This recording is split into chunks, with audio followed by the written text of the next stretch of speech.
This is Football Night in America, served by Applebee's.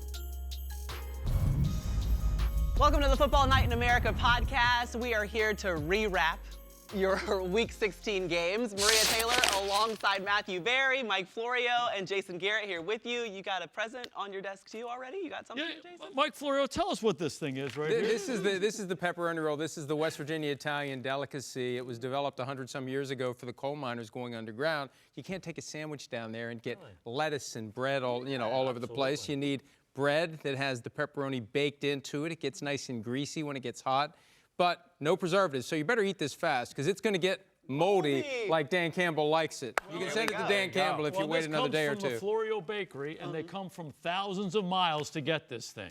Look at that. It's special. They send them all over the country. Is that right? Yes. We appreciate During that. the holiday season. Yeah, listen, we're on our Applebee's set. We like to talk about food, and we've got a pepperoni roll from Florio's Bakery. Let's talk about we don't. Garrett does. Jason has one. Exactly. We're hungry over here. Exactly, I'm just saying. Next week. Well, your gift today is the Commanders beat the Eagles. How about it? There were so many times Matthew left the screening room, was upset, he came back, but ultimately the Commanders outscored the Eagles 22-6 in the fourth quarter to get a victory. What stood out to you about this Yeah, game? just like Jaden Daniels, I also came back. You He was did. probably disgusted. You did. Oh, look at what's going on here. I mean, I don't know that there are enough superlatives to talk about what this kid is doing here. I mean, look, he got nothing from the run game in this one, right? Washington running backs, 15 carries for 32 yards. They had 6 turnovers, 5 actual turnovers, and they got stopped on a 4th and 1. So 6 different times they turned the ball over. They were down big in the first quarter. They were down big in the third, and he kept his poise. He kept coming back as well. The other thing that I think is really interesting here is credit to the offensive line, because last week against the Saints, the Commanders' line got dominated, and now they've got to play Philadelphia. Daniels got sacked only once. Now I know there were some bunch of turnovers and everything that he got, but I think just the poise to lead them down in the last seconds to get a touchdown. And by the way, that last drive, everyone's going to focus on the touchdown, but that last drive was perfect in terms of timing because the defense had struggled as well, and so just getting a first down, letting the clock run, like a really kind of a masterclass in clock management that final drive as well. I think the other thing we're doing is we're seeing that he's gotten through that rookie wall. Once you get to the number of games, the maximum you play in college, and you start to wear down, he's gotten his second win. He's gotten through that, and he reminds me of the guy that we heard his former SEC opponents talk about at the scouting combine, because we'd ask all these SEC defensive players, who's the toughest guy you ever faced? And they all said Jaden Daniels, because he's here and then he's gone. And we saw some of that today when the Commanders needed it most. This guy is ridiculous. I mean, this is the NFL. You're playing quarterback as a rookie, and what he's doing, to me, I don't know that I've seen it very much. I mean, he's carrying the team. You mentioned it. They had no running game. They didn't necessarily play great defense. They gave up 33 points to Philadelphia. And time and time again, he's the guy. It's on his shoulders, and he comes through. The physical ability off the charts. When he's running the ball in the big moments, out in space, he looks like CeeDee Lamb. He's making these guys miss. And then he stands in the pocket under duress and makes throw time and time again. And he's so mature as a passer, timing, anticipation, along with having a great arm. But line one for me with him is the poise and the composure. A big moment for me was he throws an interception late, doesn't blink, comes right back, and leads them for the 3rd touchdown in the 4th quarter against a team that's won 10 straight games. The guy's off the charts. Yeah, by the way, that interception, like, you think about all the other turnovers, 2 fumbles from Brian Robinson. Diami Brown has the bad fumble as well. So, I mean, like, a lot of them weren't on him. To me, it's not just the poise, coach, but it's the poise late. Think about some of the games that the Commanders have been involved. Think about the Hail Mary, obviously. Think about the game against Dallas, which they ended up losing, but not because of Daniels. They missed an extra point, but, with 14 seconds left, he hits Terry McLaurin for a 90-something yard bomb. Think about that early game against Cincinnati on Monday night where he hits McLaurin in about this much of a window in the corner of the end zone to put them ahead of the Bengals towards the end of the game. Like, having that kind of poise you don't see in quarterbacks generally. Like, the few that do in our league are among the elites of the elites. And here's a kid in his, rookie year putting up those kind of plays in the late moments. And the biggest part for me, though, is the pervasive impact of this. When you're playing with this guy, you're one of 10 other guys in the offensive huddle, or you're on defense and it's late in the game, everyone knows that this guy's going to do it. time and time again, and that gives you hope, that gives you belief, that raises your level of play, and we're seeing it week after week. Might be the best weekend the franchise has had in a long time. On Saturday, Congress votes to allow the federal government to transfer control of RFK Stadium site to the District of Columbia for 99 years. They can do a deal for a stadium there. Maybe, and it's not finished yet, but maybe they end up back on that site and then they get the big win over Philadelphia and they can still win the division. It's amazing to think the Commanders can still win the division. Yeah, they're still in the mix here. The last thing I want to say about Jayden Daniels here is Terry McLaurin is a special player, right? And the offensive line, I think, has played above expectations. But while Olamide Zaccheaus had some nice moments, he had the 2 touchdowns today and Diami Brown had a big catch. The fact of the matter is these guys were considered journeymen. Jamison Crowder is a veteran who's played in the league many, many years, caught the winning touchdown. Other than McLaurin, there is not a guy on that offense that you go that guy. I'm Brian Robinson, but I'm saying of the pass catchers. Zach Ertz was out of football 8 months ago. And so the fact that credit Dan Quinn, credit Cliff Kingsbury to put them in a position to succeed, but Jayden Daniels, I've made this argument on my daily show. Jayden Daniels is playing with worse talent this year than he played at LSU. When you think about Malik Neighbors and Brian Thomas and some of the guys he was throwing to when he was at LSU. I mean, it's unbelievable what he's doing. But the larger point is great players make everybody around them better. Correct. And he's doing that. And we see it right in front of our eyes. Well, we'd be remiss to not mention the fact that Jalen Hurts goes out in the first quarter with a concussion. We see Kenny Pickett come in and not immediately feeling that impact. He did come in, throw a touchdown to A.J. Brown. Saquon Barkley did rush for 106 yards in that first quarter, but it did eventually wear, and there was a difference without Jalen Hurts in this offense. Well, we were talking about it in the viewing room, the idea that when you take away a quarterback who can beat you with his legs, the RPOs dry up. It's harder for Saquon Barkley to get loose because you don't have the threat of the quarterback running the ball like you do with Jalen Hurts. So there's more pressure on the passing game. And Kenny Pickett got traded by the Steelers to the Eagles for a reason. The Steelers didn't believe in him after 2 years in Pittsburgh. And so, yeah, if they don't have Jalen Hurts, this is going to be a tough run for the Eagles. And who knows with a concussion. A lot of times we see a guy back right away. Sometimes they're off a week. We've seen guys this year like a Malik Neighbors misses a couple of games. So we'll just see what happens with Jalen Hurts. Yeah, beyond the quarterback run threat. And what happens is the backside guy has to account for Jalen Hurts. So on these zone reads, okay, all these people are defending Saquon, but that guy isn't. When Kenny Pickett's your quarterback, that guy gets involved in the run fit, and that dries that running game up a little bit. We saw that today. But the other part is Jalen Hurts is their starting quarterback for a reason, and he, in the big moments all year long, has made a ton of good plays, both with his feet and with his arm, and they didn't have that. But the guys around Pickett didn't necessarily make some plays. Devontae Smith, one of my favorite players in the National Football League, drops a ball late, and that would have changed the complexion of this entire game. All that said, they got 6 stops. They got 5 turnovers and a 4th and 1. You should be able to win an NFL game if you get 6 turnovers in a game, regardless of who your quarterback is. And they did. And I mean, Kenny Pickett was a starter. It's not like he's some scrub. Kenny Pickett was a first-round pick in the NFL draft, somebody who was a starter for multiple years with the Steelers and been in that system. 2 counts as multiple, but 2. Oh, fine, but right. They told him, hit the road, Kenny. It's okay. It's okay. I would argue Kenny Pickett is better than a decent amount of backup quarterbacks in the NFL, right? When you look around sort of the landscape, we've seen Tim Boyle multiple times this year. There aren't enough bad quarterbacks to go around in the NFL. All due respect. The pessimistic spin that we've all been waiting for this Christmas and holiday season. But to the point about the running game, Maria said it. Saquon Barkley, 106 rushing yards in the first quarter. He finished with 150. I mean, 41 rushing yards the rest of the way once Hurts went out, once the threat of that RPO went away. So, Hurts is a big deal to the Eagles. And so I know a lot of people say, they didn't have Hurts. But still, I think there's a little bit of a concern here because you can't lose a game in the NFL when you get 5 turnovers the way they did. The defense did their part.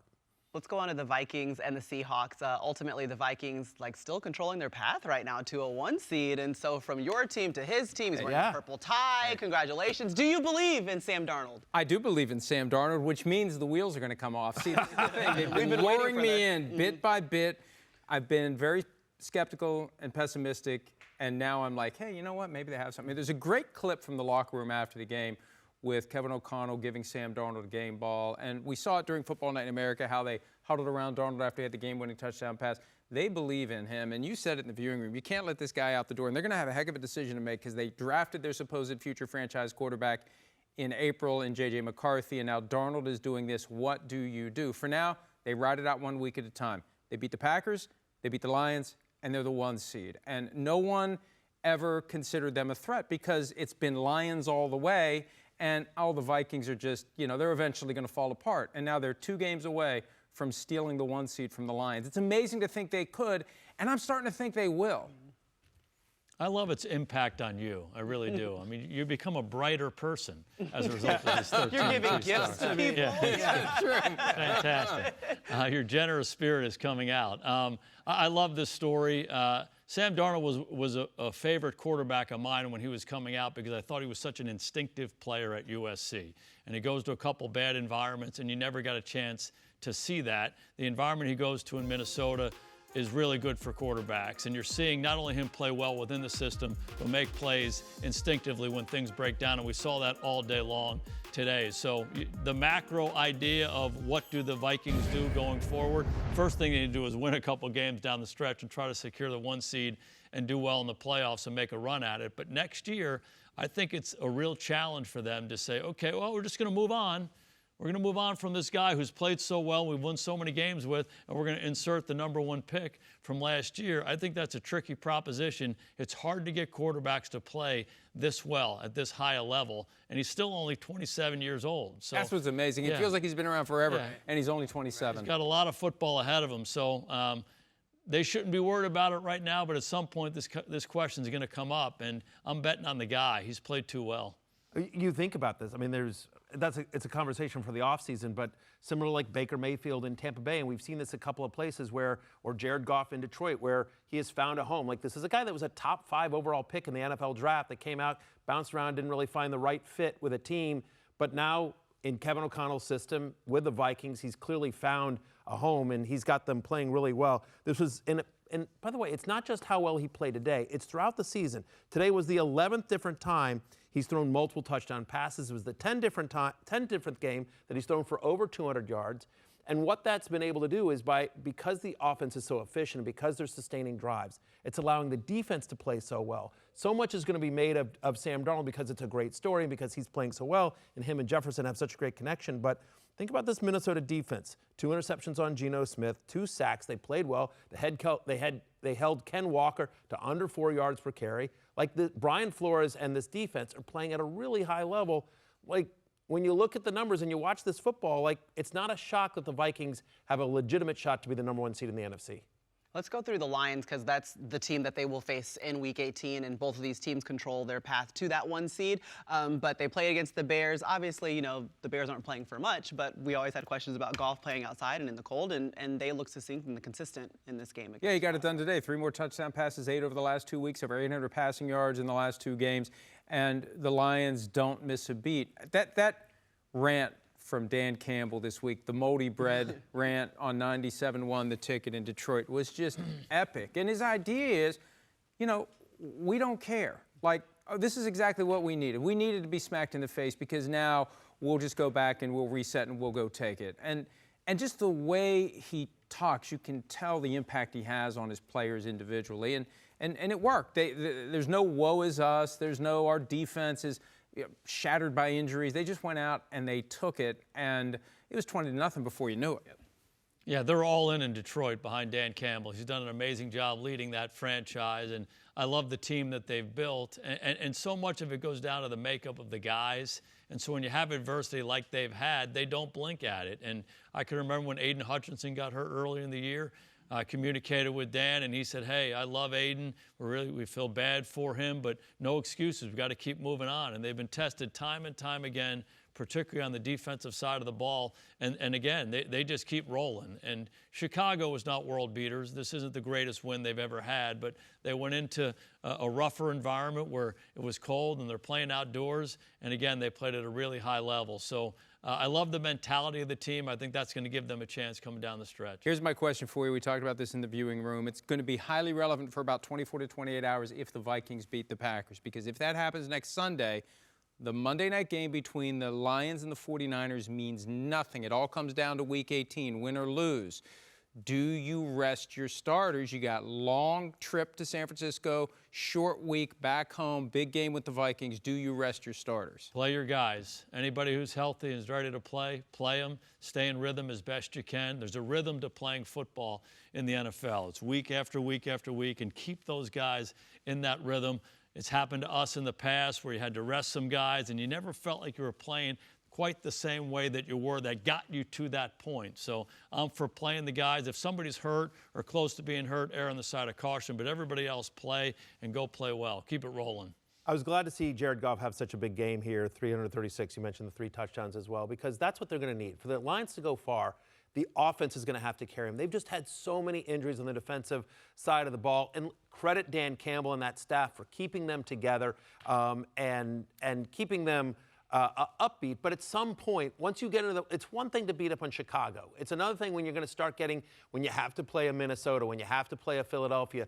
You know, the Rams are hot, right? When you have to start, Jaden Daniels, when you have to start playing some of these teams with really good offenses in the NFL, in the playoffs, that's going to be tough here. Caleb Williams, by the way, 334 yards, 2 touchdowns. And I know, listen, the Lions controlled this game and they won it, but they gave up over 300 yards to a quarterback that has been a rookie quarterback that's been up and down this year. And I sort of feel like they're the NFC version of the Bills, and I know we're going to talk about this in a second, but just like really great offense with some questions on defense. It's amazing, though. 9 straight losses, 9 straight games for Caleb Williams with no interceptions, 326 straight passes without an interception. They've lost every game. Yeah, I know. Yeah.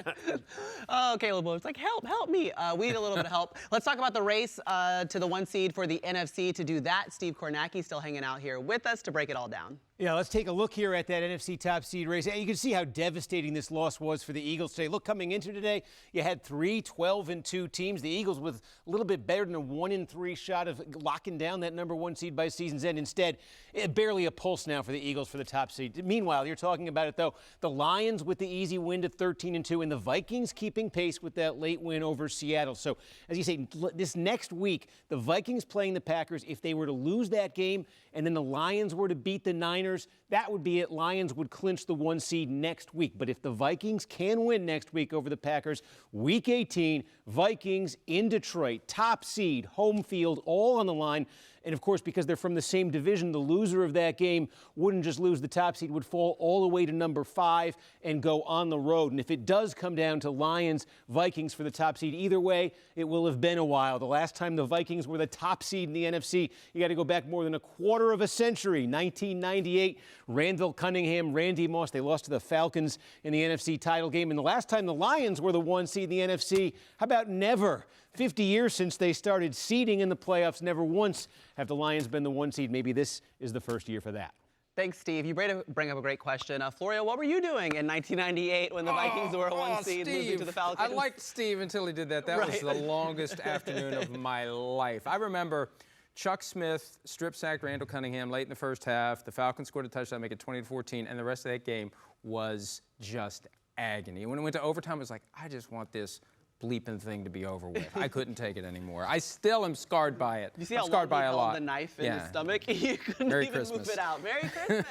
We're going to play a little game of naughty or nice, which is basically, do you agree or do you disagree? Okay. Let's start with Saquon should win MVP if he breaks the rushing record. Naughty or nice? I'm going to say naughty. He's been phenomenal, but honestly, the Philadelphia defense is too good. That's part of the other reason that Philadelphia's been so good.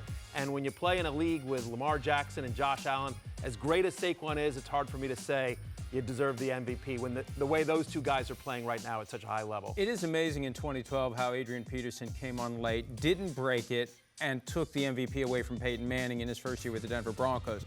But I'm going to say naughty because this year there's too many other guys that already have that glow. Josh Allen, Lamar Jackson, it'll be tough to overcome then, even if he sets the record.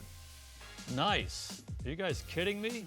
Eric Dickerson, you know, when he played, this is a long, long time to have this record and the impact that Saquon has made. He's made that defense better. He's made that quarterback better. He's made those receivers better. And if he breaks Eric Dickerson's rushing record and they're 14-3, you got to be kidding me. What some people will Give say, him the Offensive MVP. Player of the Year. some people will say, well, there are 17 games and there were 16 at the time, but that's the number of games they have. I don't like that argument. Nobody said it. I don't remember anybody saying it when Dickerson beat O.J. Simpson's single-season Absolutely. rushing record. These are the number of games that you have. Eventually, it's going to happen. Yes. What about Michael Penix Jr. will lead the Falcons to the playoffs? Yeah, I'm going to say naughty. They're at Washington on our air next week. I think the Commanders win that game. I'm not particularly Hail Commanders, objective in hail this victory. one. Right. But they're also home to Carolina. The Panthers are a tough out.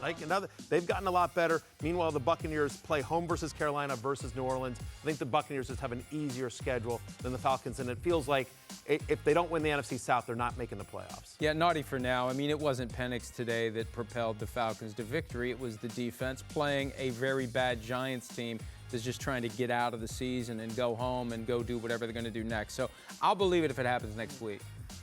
I say naughty too, but the Bucks better get their act together here tonight to finish this game against the Cowboys, or else that changes the complexion of it a little bit. He's played well. I like how their team responded to him, but I think I'm sticking with the Bucks. Brock Bowers is the Offensive Rookie of the Year. I get the argument, right? He needs 5 receptions to break Puka Nakua's rookie record. He's 1,000 yards. He's only the 3rd tight end in NFL history as a rookie to get 1,000 yards, but naughty. I mean, I'm sorry. It's Jaden Daniels, and if for some reason it's not Jaden Daniels Offensive Rookie of the Year, it's Bo Nix. As brilliant as Bowers, who I think possibly he's the best tight end in the NFL right now, but no, he's not Offensive Rookie of the Year. Not Yeah, for me. naughty as well. I think there was a question there for a while. Is it Bo Nix? Is it Jaden Daniels? But I think Jaden Daniels showed everyone today that it's going to be him when it's all said and done. Same, naughty. Done and done. Bills defense is a liability down the stretch or in the playoffs. Yeah, I'm going to say nice. Here's the Bills' defense ranks over the last 3 weeks. 32nd in scoring, last in the NFL. 32nd in yards allowed per game, last in the NFL. 29th in yards allowed per play. It is going to be a problem. I mean, there are a lot of defenses that are also suspect in the AFC, but there's too many good offenses, and there's only so much Josh Allen can do. I do think it's going to be somewhat of a concern. And that's the key. There's going to be someone that's able to slow down Josh Allen. And you're not going to have to slow him down much to outscore the Buffalo offense. And, supposedly the hand is fine. There was a report that he's been dealing with a broken left hand all year long. This guy gets banged around a lot. And I think when the playoffs roll around, they'll throw caution to the wind, and they'll have him run even more than usual. He gets banged up at all, more pressure on that defense, and the season ends like that. To me, naughty and nice. Those numbers are real that you've mentioned. They have some real issues on the defensive side, but the thing they do better than anybody in the NFL is the turnover ratio. They take the ball away and they protect it on the offensive side, and they've been opportunistic on defense, and that's what they have to be. And I think they've made a lot of difference-making plays. So I recognize the weaknesses, but they're also pretty nice taking it away, and ultimately the ball is the difference between winning and losing ball games. All right, well, we all up here are very nice. We try to give you a gift every single week by just having this Football Night in America staying late for you. We're not watching the game over here over Jason's shoulder. That's not what we do. Hey, listen, tonight We pay attention. he almost broke. Because you noticed that I was laser focused on you, and you almost started laughing. Can you see I didn't want to be tempted by the game. The second half of the game is always playing over Jason's shoulder.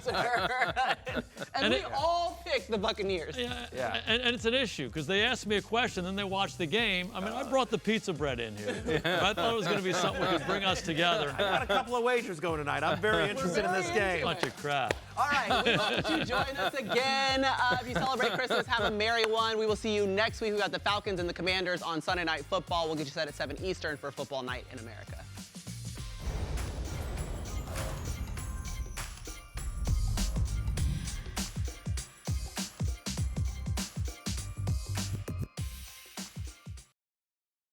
Hi, I'm Mike Tirico, and thanks for watching.